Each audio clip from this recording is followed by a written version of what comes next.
네, 오늘 전도 왜 이렇게 태어났니? 라고 하는 제목으로 하나님의 말씀 전하겠습니다. PPT 한번 보여주시겠어요? 그 안에 있을 것 같은데, 예, 노영준 전사님이 말씀 안 하시던가요? 네, 예, 노쇼 하셨네요. 그냥 놔두세요. 네. 여러분, 저희가 지금 전도에 대해서 지난주하고 이렇게 살펴보고 있는데, 혹시 민혜경이라고 하는 가수 아세요? 예, 민혜경. 한번 같이 노래 불러볼까요? 이분의 히트곡. 내 인생은 나의 것, 내 인생은 나의 것, 나는 모든 것 책임질 수 있어요. 제가 엄마 앞에서 이 노래를 불렀던 적이 생각나네요. 자, 여러분의 삶은 또 여러분의 삶보다는 정확하게 말하자면 여러분의 존재, 이 세상과 나의 존재는 누구 것인가요? 이렇게 말하면 세상 사람들은, 신앙이 없는 분들은 주로 어떻게 대답할까요? 내 것입니다. 여러분, 그거 당연한 거 아닙니까? 왜냐하면 내 삶이니까요. 내 삶이니까 그거 당연합니다. 그러면 이걸 하나님의 것이라고 어떻게 우리가 설득할 수 있을까요?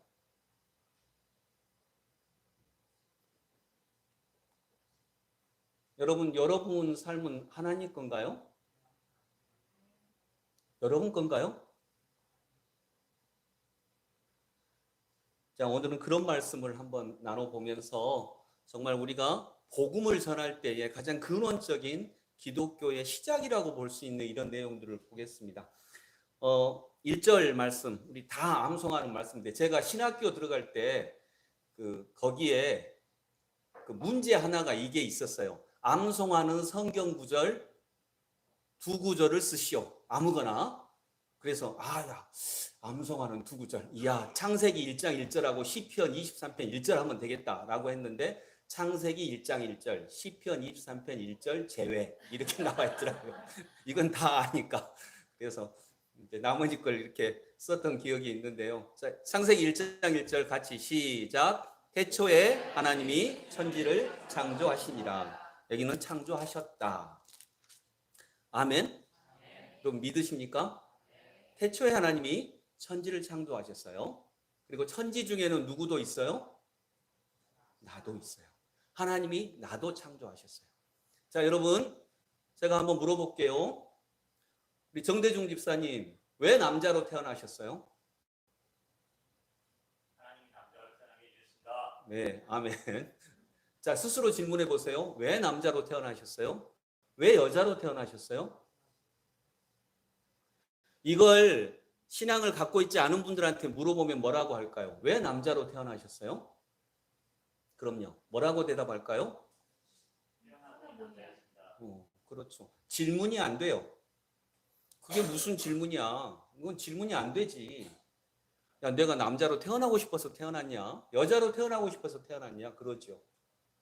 자, 근데 여러분, 만약 정대중 집사님이 여자로 태어났다면 지금 살고 있는 저 삶을 그대로 살 수 있을까요? 이금아 집사님하고 결혼할 수 있을까요? 언니가 되겠죠? 언니. 예. 결혼을 못해요. 물론 할 수도 있죠. 굉장한 아픔을 견디면서 이렇게 할 수도 있죠. 못해요. 그러면 삶이 달라져요. 여러분, 만일 제가 남자로 태어났어도 조선시대에 태어났다면 나는 지금의 내 삶을 그대로 살 수 있을까요? 어려울걸요. 제가 미국에 태어났다면요. 그것도 어려울 거예요. 아프리카의 비문명화된, 문명화되지 않은 굉장히 그 원시적인 삶을 살고 있는 부족의 자녀로 태어났다면 나는 나의 삶을 그대로 살 수 있을까요? 아마 달라질 가능성이 99.9%일 거예요. 그리고 제가 조선시대에 태어났다면 또 이 시대에 태어나도요, 마찬가지예요. 저도 원래 우리 엄마 아들로 태어나고 싶지 않았어요. 저도 이건희 아들로 태어나고 싶었어요. 근데 태어나 보니 우리 엄마네. 나는 이건희 아들로 태어나고 싶었는데 또 이건희 아들로 안 태어나도 아예 얼굴이라도 장동건처럼 태어났으면 얼마나 좋아요. 근데 또 태어나 보니 이거네. 이제 이러면 여러분 나는 이걸 내가 선택했나요? 선택을 안 했어요. 내가 만일 여자였다면, 내가 만일 조선시대에 태어났다면, 내가 미국에서 태어났다면, 또 저 같은 경우도요, 내가 10년만 일찍 태어났다면, 저는 아마 5.18 때 24살이었고요. 그때 어쩌면 지금의 생각을 그대로 갖고 있었다면, 내가 그때 죽었을 수도 있고요. 내 옆에 곽영걸 장로님, 김미경 권사님과 함께 치열한 도청 밑에서 두 분은 죽고 이제 나는 겨우 살고 이랬을 수도 있어요. 근데 10년만 일찍 태어났어도 저는 뭐 거기서 죽을 수도 있고 아니면 정말 너무 두렵고 무서워서 도망치듯 빠져나와서 죄책감을 평생 안고 살아갈 수도 있고 그래요. 그러니까 이게 달라져요. 정말 내 삶의 굉장히 많은 부분을 내가 결정할 수가 없는 조건인데 내가 내 삶의 주인이라고 얘기할 수 있을까요? 그런 면에서 보면 내 삶의 주인이 나예요? 내 삶을 구성하는 굉장히 많은 요소들을 전혀 내가 결정하지 않았어요. 근데 내 삶의 주인이 날까? 그걸 만드신 분이, 그걸 결정해 주신 분이 따로 있어요. 그리고 오늘의 이야기는 거기서부터 시작을 해요. 태초에 하나님이 천지를 창조하셨다. 자, 여러분, 그렇게 보면 내 삶의 주인은 누구예요? 하나님이에요. 그게 맞아요. 하나님이에요. 그런데 그러면 하나님이 내 삶의 주인이니까 나는 종이네? 그 말이 아니에요. 나는 사명이 있다 그 말이에요. 나는 종이다 이게 아니고 나는 아들이잖아요. 나는 하나님의 자녀이잖아요. 근데 나는 사명이 있다. 이 말이 그 핵심인 것입니다. 그래서 여러분 우리가 복음을 전하려고 할 때 야, 네 삶의 주인이 누구라고 생각하니? 내 삶이니까 나지 라고 할 때 3번 정도 물어보세요. 진짜? 진짜? 정말? 이렇게 반복된 질문은 영혼을 흔듭니다. 그리고 또 이렇게 질문할 수 있죠. 왜 남자로 태어났는데? 왜 여자로 태어났는데? 그것도 한국에서 이 시대에 이런 모습으로. 내가 조금만 다른 삶으로 태어났다면 나는 삶이 정말 달라졌을 거예요. 내 삶의 아주 중요한 요소들을 내가 결정하지 않았어요. 그때 우리가 얘기할 수 있죠. 주인이라면서. 근데 진짜 내 삶의 거의 7, 80%의 요소들을 내가 결정한 적이 없거든요. 자, 그렇다면 이제 오늘 굉장히 중요한 요소는 이겁니다. 제가 그냥 이 퍼센트는 중요하지 않아요. 근데 삶의, 언뜻 볼 때 삶의 70%는 내가 결정한 게 아니에요. 그렇다면 그건 어떻게 해야 될까? 그건 여러분 내가 결정하지 않은 삶의 조건들을 어떻게 해야 돼요? 거부해야 되나요?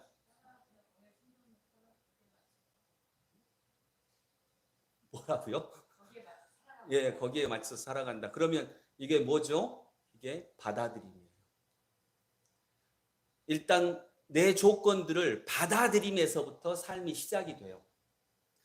내 태생적 조건만이 아니라 내가 살아가면서 만나는 여러 가지의 일들, 이걸 수용하면서부터 삶은 시작이 됩니다. 수용하지 않으면 삶은 시작되지 않습니다. 이 수용성을 기독교에서는 영접이라고 해요. 지금 여러분, 내가 기독교인이 되었다라고 하는 것은 내 삶의 정황들을 수용하는 것으로부터 시작이 됩니다. 내가 남자인 것을 받아들여야 돼요. 수용해야 돼요. 내가 여자인 것을 받아들여야 되고 내가 지금 이 시대에 태어난 것, 내가 이런 모습으로 이렇게 우리 부모님의 자녀로 태어난 것을 받아들여야 돼요. 인정해야 돼요. 거기서부터 삶이 시작이 됩니다. 근데 그걸 인정하지 않고 이럴 수는 없어 라고 하면 삶이 시작이 되지 않아요. 우리는 존재와 싸우게 되는 거죠. 존재와 싸운다는 것은 하나님과 싸운다는 것이고 그것은 삶을 제대로 살아갈 수가 없는 거죠. 그래서 여러분, 삶의 시작은 수용성으로부터 시작합니다. 즉 영접으로부터 시작을 합니다. 자, 여기 있는 문구 한번 같이 읽어볼까요? 시작. 하나님의 것을 영접하십시오. 네, 이겁니다. 오늘 핵심 문장입니다. 하나님의 것을 영접하십시오. 태초에 하나님이 천지와 나를 창조하셨어요. 그러니까 그걸 영접함으로부터 삶은 시작이 됩니다. 또 내가 만나는 모든 일들을 영접함으로부터 삶은 시작이 된다는 거죠. 그래서 하나님의 것을 영접하십시오. 아멘. 영접 안 하면 어떡할 거예요? 왜 남자로 태어났어요? 하나님이 그렇게 만드셨어요. 아멘 해야지. 아니야, 나는 여자로 태어나고 싶었어 라고 하면 삶이 시작되지 않죠. 그래서 우리 삶을 살아가는 굉장히 좋은 기술 중에 하나는 내 삶의 대부분을 구성하고 있는 하나님이 주신 것들을 영접하는 것입니다. 수용하는 것. 이것이 삶에 굉장히 중요한 실력이다라고 하는 것이죠. 영화 미녀와 야수라고 하는 영화 아시죠? 네, 미녀와 야수. 미녀와 야수 보면 이 남자 주인공은 아주 그 사자처럼 생겼어요. 근데 원래 왕자였는데 이렇게 얼굴이 변해가지고 마녀의 이 마귀의 그 마법에 걸려서 이렇게 변해가지고 완전 야수처럼 변했고, 여자 주인공이 이제 벨이라고 하는 여자 주인공인데 굉장히 미녀예요. 근데 이렇게 제일 처음에는 당연히 이 여자 주인공이 남자 이 야수를 좋아하지 않아요. 그리고 그 자기를 좋아하는 남자가 또 따로 있는데, 가스통이라고 하는 남자가 따로 있는데 이 남자는 굉장히 잘생겼어요. 근데 이 영화는 내면의 아름다움을 강조하는 거거든요. 그래서 이 가스통이라고 하는 남자는 굉장히 잘생겼는데 못됐어. 그런데 이 야수는 진짜 그녀를 사랑하는 거예요. 그래서 점점 서로 가까워지다가 이 야수가 원래 왕자였거든요. 근데 얼굴이 변한 건데 이 미녀가 야수가 야수일 때 사랑해요? 아니면 야수에서 멋진 남자로 원래 모습을 찾았을 때 사랑해요? 야수일 때 사랑해요. 그리고 이 남자 주인공이 야수일 때 사랑하고 야수일 때 결혼하려고 마음을 먹어요. 이게 중요해요. 미녀는 야수가 멋진 왕자가 되었을 때 사랑하게 된 것이 아니고요. 미녀가 야수에 있는 모습을 그대로 수용해 주었을 때, 즉 영접했을 때 야수는 비로소 그때야 사람이 됩니다. 있는 모습 그대로 인정하고 사랑받을 때 상대방에게서 진짜 변화가 시작된다라고 하는 거예요. 우리가 이런 수용을 하지 않으면, 영접을 하지 않으면 그는 변화되지 않는다는 거죠. 이걸 얘기하고 있습니다. 사랑받아야 성장합니다. 그래서 여러분, 하나님께서는 태초에 하나님이 천지를 창조하셨다 이 말씀처럼 우리 모두를 각자 맞게 걸맞게 창조하시고 사랑하셨습니다. 그리고 그걸 영접하고 받아들일 때 우리는 변화되게 돼요. 더 아름다운 모습으로 변화되게 돼요. 남편이 아내를 변화시키려고 할 때 당신이 이렇게 변하면 내가 사랑하지 순서가 아니고요. 당신의 있는 모습을 그대로 사랑할 때 그가 변해요. 아름다운 모습으로. 왜냐하면 영접받고 사랑받음은 내 안에 힘을 드러내기 때문입니다. 여러분, 영접이 정말 힘인데 만일 내가 나는 왜 남자로 태어났지? 나 여자로 태어나고 싶었는데. 에이, 진짜 왜 내가 남자로 태어났지? 근데 요건 괜찮아요. 왜 나는 우리 집안에서 태어난 거야? 진짜 우리 집안 너무 가난해. 나도 부잣집에서 태어나면 얼마나 좋아. 이런 생각은 정말 많이 가지고 계실 거예요. 자, 이거 영접하지 못하는 거죠. 왜 나는 미국에서 태어나지 않았지? 한국에서 태어나면 또 영어 배워야 되잖아. 미국 사람들은 영어 안 배워도 되고. 여러분, 미국 사람들이 영어 배우나요? 그냥 지기 나라 말 하는 거지. 우리도 우리나라 말 잘 하잖아요. 그것처럼 얼마나 좋은데 여기서 태어나가지고 힘들고 어렵고 막 그렇잖아요. 그러니까 왜 나는 우리 집에서 태어났지? 왜 나는 한국에서 태어났지? 왜 나는 전라도에서 태어났지? 그것도 왜 나는 이건희 아들로 안 태어났지? 막 이렇게 하면 거기에서 내릴 수 있는 정답이 뭐예요? 답이 뭐예요? 답이. 왜 나는 이렇게 태어났지? 답이 뭐예요? 뭔 답을 해야 될 거 아니에요. 왜 나는 남자로 태어났지? 왜 나는 가난한 집에 태어났지? 왜 나는 이렇게 태어났지? 왜 나는 이런 일을 만났지? 답이 뭐예요? 내가 내릴 수 있는 답. 많이 하는 답인데요.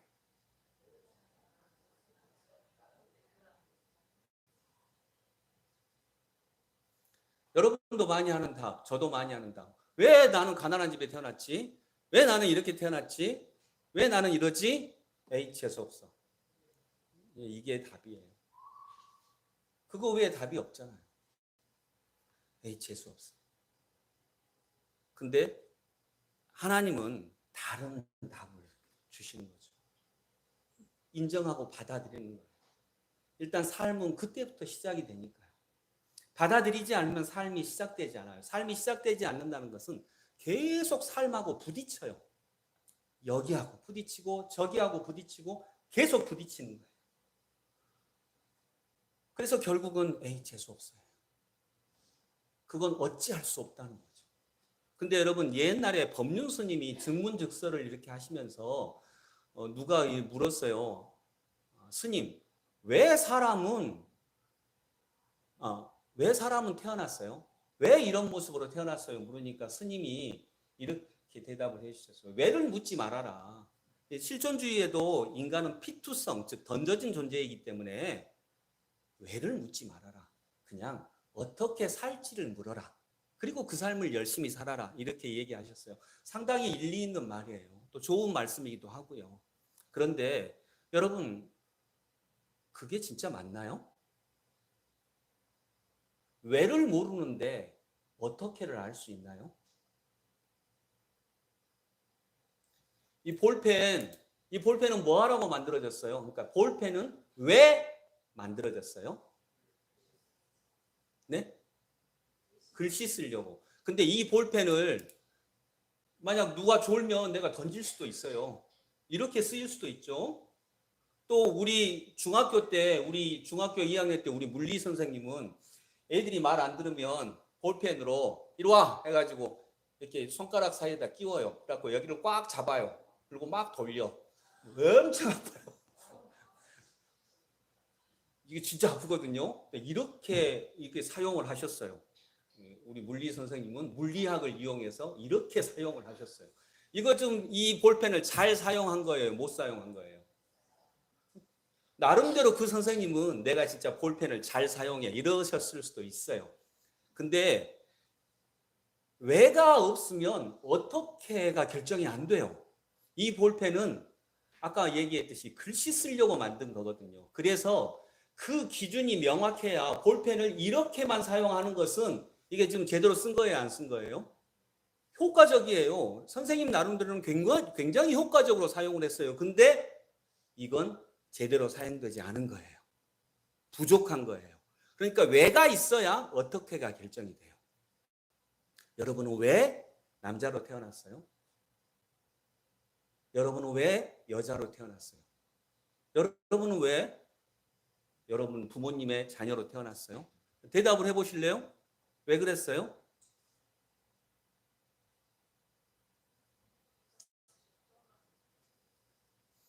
저도 제 꿈이요. 그 50살 되기 전까지 대통령 남편이었어요. 제 집사람이 50살 되기 전까지 꿈이 대통령이었거든요. 근데 집사람이 노력을 안 해서 제가 꿈을 이루지 못하네요. 노력을 해야 되는데 제 꿈을 못 이뤄요. 근데 여러분, 내가 할 영역이 뭐가 있을까요? 내가 주인이라면 여러분 왜 남자로 태어나셨고 여러분 왜 여자로 태어나셨고 그 답은 뭐예요?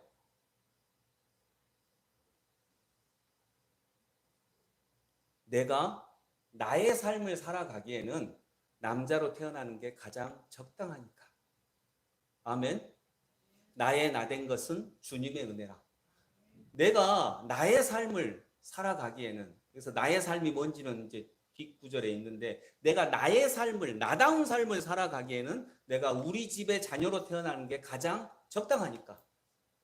내가 나의 삶을 살아가기에는 내가 한국 사람으로 한국 이 시대에 태어나는 게 가장 적당하니까. 그래서 이렇게 하기 위해서 나는 남자로 태어났고 나는 우리 집에 태어났고 나는 이곳에 태어났고 지금 태어났어요. 이런 모습으로 태어났어요. 나의 삶을 가장 잘 살아가기에 가장 적당하게 태어났어요. 자, 이것을 여러분 아멘 하시나요? 안 하시나요? 아멘 해야 되는데. 아멘 하시나요? 이걸 믿으시나요? 아멘 하면 증명해 보세요. 내가 나의 삶을 살아가기에 남자로 태어나는 게 가장 적당하다라고 하는 걸 증명해 보세요. 증명할 수 있나요? 증명을 못해요. 살고 나서 증명할 수는 있지만 증명을 못해요. 증명할 수가 없어요. 그러면 어떻게 믿어야 돼요. 그건 믿는 거예요. 증명이 안 돼요. 내가 삶으로 증명할 것이기 때문에 그건 믿어야 되는 거예요. 그래서 믿음이에요. 믿고 나아가는 거죠. 아, 나를 만드신 하나님의 뜻이 바로 그것이로구나 라고 믿는 거죠. 그것이 우리의 믿음의 근간입니다. 모두는 다 한 사람 한 사람이 다 하나님의 사명이 있고요. 그 사명을 따라 우리는 그에 걸맞게 정말 걸맞게 적절하게 창조되었어요. 그걸 믿는 것에서부터 삶이 시작하고요. 그건 삶의 대단히 위대한 기술인 수용성입니다. 내가 이 시대에 이런 모습으로 이렇게 이런 조건으로 태어난 것을 받아들이고 그걸 믿음에서부터 시작하는 거죠. 자, 그러면 우리는 이제 왜 남자로 태어났는지 왜 여자로 태어났는지 우리는 답을 내릴 수 있어요. 증명은 못하더라도 우리는 믿고 나아갈 수 있다는 거죠. 그래서 인간은요, 영접하는 존재입니다. 하나님은 창조주이시고 인간은 피조물이기 때문에 가치를 창조할 수 있는 존재는 아니에요. 내게 주신 조건을 영접하고 그 영접함 안에서 재창조하는 존재일 뿐인 거죠. 자, 이렇게 인간은 영접하는 존재인데 영접하는 존재라고 할 때 우리는 이제 받아들여야 돼요. 자, 받아들인다고 할 때 이왕 받아들이려면 어떻게 받아들여야 돼요? 어떻게 받아들여야 가장 좋은 받아들임일까요? 있는 그대로 기쁨으로 뭐 다 정답이 될 수 있죠. 근데 가장 좋은 받아들임은 감사로 받아들이는 것입니다. 내가 남자로 태어난 것, 내가 여자로 태어난 것, 우리 집에 태어난 것, 이 시대에 태어난 것을 감사로 받아들이는 것이 가장 귀한 것이죠. 그래서 두 번째는 하나님의 것을 감사로 영접하십시오. 자, 같이 읽어봅니다. 하나님의 것을 감사로 영접하십시오. 아멘. 자, 26절, 27절 한번 읽어봅니다. 26절, 27절 함께 읽습니다. 오늘 본문은 아니지만 함께 읽습니다. 하나님이 말씀하시기를 우리가 우리의 형상을 따라서 우리의 모양대로 사람을 만들자. 그리고 그가 바다의 고기와 공중의 새와 땅 위에 사는 온갖 들짐승과 땅 위를 기어다니는 모든 길짐승을 다스리게 하자 하시고 하나님이 당신의 형상대로 사람을 창조하셨으니 곧 하나님의 형상대로 사람을 창조하셨다. 하나님이 그들을 남자와 여자로 창조하셨다. 아멘. 26절은요. 하나님이 지금 인간을 창조하셨다는 거예요? 아니면 이렇게 창조할 거라는 계획입니까? 계획이죠. 네. 계획이에요. 아직 창조하지 않았어요. 인간을 이렇게 창조하겠다는 계획인 거죠. 하나님이 말씀하시기를 우리가 우리의 형상을 따라서 우리의 모양대로 사람을 만들자. 이게 계획이에요. 이게 설계도예요. 하나님의 형상대로 사람을 만들자. 근데 그 다음 문구는 근데 왜 만들지? 이거에 대한 이유예요. 만든 이유예요. 그리고 그가 바다의 고기와 공중의 새와 땅 위에 사는 온갖 들짐승과 땅 위를 기어다니는 모든 길짐승을 다스리게 하자 하시고 이게 계획이에요. 이 계획은 뭐냐면 만물을 풍성하게 하겠다는 거예요. 만물을 충만하게 하는 도구로 사람을 사용하겠다라고 하는 하나님의 계획이에요. 그래서 26절에는 사람을 어떻게 만들지, 그리고 왜 만들지가 나와 있어요. 그리고 27절에 이제 그 계획에 따라 사람을 만들었어요. 하나님의 형상대로, 하나님이 당신의 형상대로 사람을 창조하셨으니 만들었죠. 곧 하나님의 형상대로 사람을 창조하셨다. 하나님이 그들을 남자와 여자로 창조하셨다. 남자와 여자로 창조하셨어요. 남자는 남자로, 여자는 여자로 창조하셨다. 그 말이에요. 그래서 여기에 보면 아주 의미 있는 것이 있는데, 인간은요, 다른 동물을 하나님이 창조하실 때에는 계획이 없었어요. 내가 이 동물을 이렇게 만들어야지, 그리고 이 동물을 이용해서 이렇게 해야지, 이 계획이 없었어요. 인간만 계획이 있어요. 그리고 인간은 또 기본적으로 관계성이 있어요. 하나님의 형상을 따라, 이건 하나님과의 관계성, 세상을 다스려라, 세상과의 관계성, 남자와 여자로 만드셨다, 상대와의 관계성. 이 관계성이 있어요. 그래서 내가 왜 남자로 태어났지? 하나님이 남자로 만드셨으니까. 하나님이 남자와 여자로 만드셨다. 이것처럼요. 그래서 신앙을 갖는다는 것의 의미는 문제가 없다는 거예요. 신앙을 갖는다는 의미는 뭐라고요? 문제가 없다는 거예요. 이전에는 전부 다 문제였어요. 날씨도 문제고, 정치도 문제고, 사회도 문제고, 나도 문제고, 아내도 문제고, 자식도 문제고. 그런데 신앙을 갖게 되니 문제가 다 해결된 게 아니고요. 문제가 다 없어졌어요. 이 모든 것이 문제가 아니었구나라고 그 상황을 영접하게 되는 거죠. 오히려 은혜였구나라고 하는 것을 깨닫는 것이죠. 이것이 신앙입니다. 자, 여러분, 차 막히면 열 받아요, 열 안 받아요? 차 엄청 막혀. 그러면 열 받아요, 아니면 감사해요? 열 받죠. 근데 제가 중학교 때요, 제가 동성중학교 다녔는데, 중학교 때 우리 학교를 통틀어서 차 한 대 있었어요. 누가 타고 다니실까요? 교장 선생님이 타고 다녔어요. 교장 선생님 차 한 대. 그래가지고 그때는요, 차를 어디다 뒀냐면 현관에 딱 댔어요. 왜냐하면 차가 한 대밖에 없어. 더 이상 올 차도 없고. 그래가지고 이 교문, 아니 그 교문이 아니라 그 현관 앞에 차 대는 거 보셨죠? 지금은 갖다 대면 욕 엄청 얻어먹습니다. 근데 거기는 딱 됐어요. 왜냐하면 차 한 대밖에 없어. 더 이상 올 차도 없고. 근데 딱 됐고. 근데 어느 날요, 교감 선생님이 오토바이를 사셨어요. 지금으로 하면 그 50cc짜리 그 오토바이를 타고 교감 선생님이 보무도 당당하게 오토바이를 타고 출근을 하시니까, 제 기억에 지금도 있는데, 그때 중학교 2학년 때였는데 모든 전교생이 다 박수 쳤어요. 우와, 우리 교감 선생님 오토바이 샀다고 이렇게. 그리고 교감 선생님이 딱 손을 흔들면서 운동장을 한 바퀴 딱 돌았어요.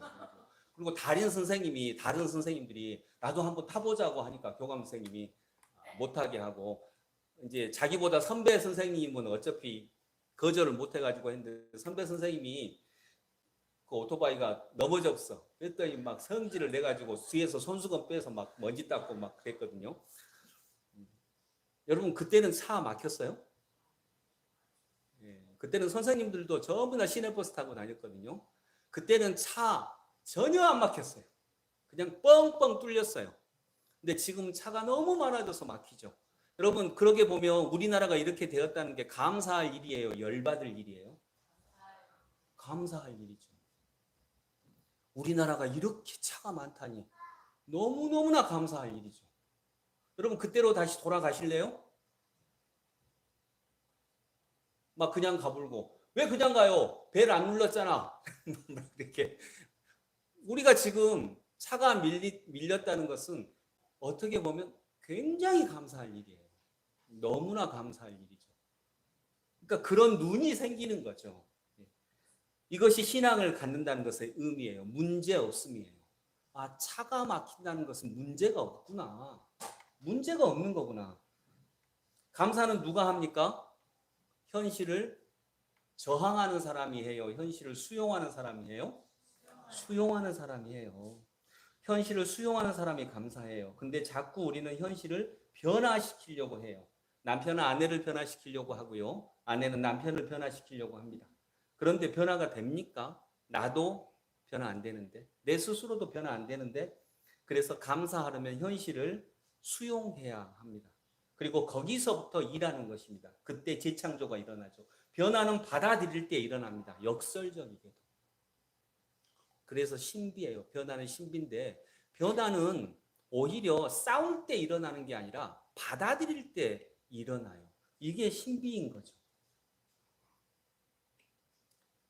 하나님은 창조자이십니다. 인간은 피조물이고요. 그래서 아까 말씀드렸듯이 피조물은 가치를 새롭게 만들어낼 수 없습니다. 피조물은 1차로는 받아들이는 존재입니다. 영접하는 존재입니다. 그리고 받아들임으로 감사하고 재창조하는 존재입니다.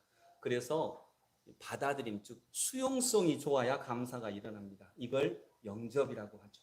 영접하는 자, 곧 그 이름을 믿는 자들에게는 하나님의 자녀가 되는 권세를 주셨으니. 영접하면 뭐가 생긴다고요? 권세가 생겨요.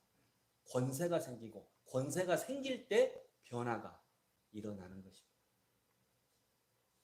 우리는 그릇입니다. 그릇은 받아들이는 거예요.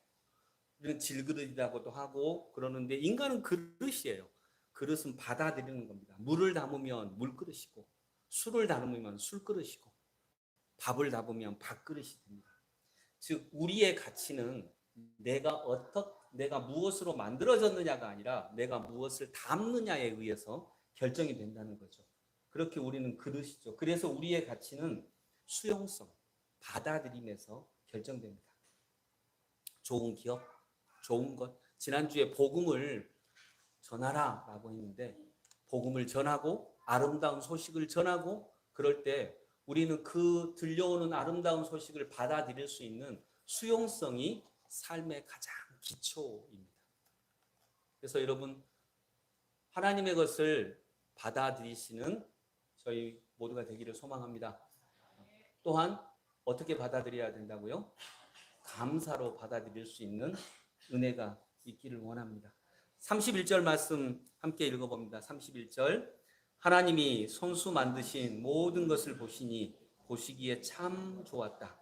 저녁이 되고 아침이 되니 엿새 날이 지났다. 아멘. 하나님이 손수 만드신 모든 것을 보시기에 어떻다고요? 좋았어요. 하나님이 만드신 모든 것을 보시니 보시기에 좋았어요. 인간이 보기에 안 좋지, 내 눈에 보기에 안 좋지, 하나님이 보실 때에는 하나님이 만드신 세상이 정말 좋았어요. 참 좋았다. 심히 좋았다. 이렇게 말씀하고 있습니다. 그리고 저녁이 되고 아침이 되니, 우리는 저녁은 나쁘고 아침은 좋다라고 하지만 저녁이 되고 아침이 되니 이는 여섯째 날이었고 이 모든 시간들이 아름답고 좋은 시간이라고 하나님은 우리에게 가르쳐주고 계시고 그걸 믿는 사람이 삶을 살아가는 기독교인 거죠. 하나님 보시기에 좋습니다. 그래서 우리는 그걸 받아들입니다. 여러분, 여러분의 가족들을 받아들이시기 바랍니다. 여러분의 친구, 여러분과 함께 손을 붙잡고 나아가는 사람들, 또 내게 주어진 일들, 내게 일어나는 모든 사건들, 내가 남자인 것, 이 시대에 태어난 것, 내가 한국에 태어난 것, 우리 부모님의 자녀로 태어난 것, 내 눈에는 안 좋은데 눈이 바뀌어서 하나님의 눈으로 보면 그건 내가 나의 삶을 살아가기에는 가장 적당한 것이다라고 믿을 수 있는 믿음이 우리에게 가득하기를 소망합니다. 기도하겠습니다. 우리 한 30초 정도만 주님 영접하는 실력을 주시옵소서. 내 삶의 조건들을 영접하는 실력을 주시옵소서. 잠깐 동안만 한 목소리로 기도합니다. 아버지 하나님, 하나님의 것을 영접하십시오. 또 하나님의 것을 감사로 영접하십시오. 주님, 모든 것은 다 하나님의 것입니다. 하나님이 창조하셨습니다. 주님, 하나님께서 창조하신 모든 것들을 감사로 영접할 수 있는 믿음을 더하여 주시옵소서. 신앙은 문제 없습니다. 하나님, 이렇게 우리 삶의 가장 기초되는 삶의 실력인 수용성, 영접함의 실력을 가지고 내가 어느 날 내가 왜 남자로 태어났지? 내가 왜 여자로 태어났지가 어느 순간 이해되고 이해를 넘어 믿어지는 삶의 신비를 경험케 하여 주옵소서. 주님, 걸어가는 것을 당연한 것으로 여깁니다. 앉을 수 있는 것을 당연한 것으로 여깁니다. 먹을 수 있는 것을 당연한 것으로 여깁니다. 그런데 오늘 아픈 분과 대화를 나누다 보니 앉을 수 있는 것이 당연한 것이 아닙니다. 걸을 수 있다는 것도 당연한 것이 아닙니다. 팔을 들 수 있다는 것도 너무너무 놀라운 하나님의 은혜입니다. 하나님, 앉고 걸어가고 먹고 하는 것들이 당연한 것이 아니고 기적이구나. 그래서 정말 감사로 받아들일 수 있는 은혜를 내려 주옵소서. 하나님, 햇빛도 당연한 줄 알았습니다. 바람도 당연한 줄 알았습니다. 나무도 당연한 줄 알았습니다. 물도 당연한 줄 알았고, 내 남편도 내 아내도 우리의 자녀들도 같이 살아가는 모든 사람들도 그냥 당연한 줄 알았습니다. 그리고 우리는 어느 순간 하나님의 사랑도 당연하다고 생각합니다. 그런데 이 모든 것이 다 은혜이며 선물입니다. 하나님, 이런 감사의 눈이 우리에게 열릴 수 있게 하셔서 그냥 평범한 일상이 실은 놀라운 기적이며 신비로구나라고 하는 것을 알아차리는 신앙의 눈이 열리게 하여 주옵소서. 예수 그리스도 이름으로 기도드립니다. 아멘.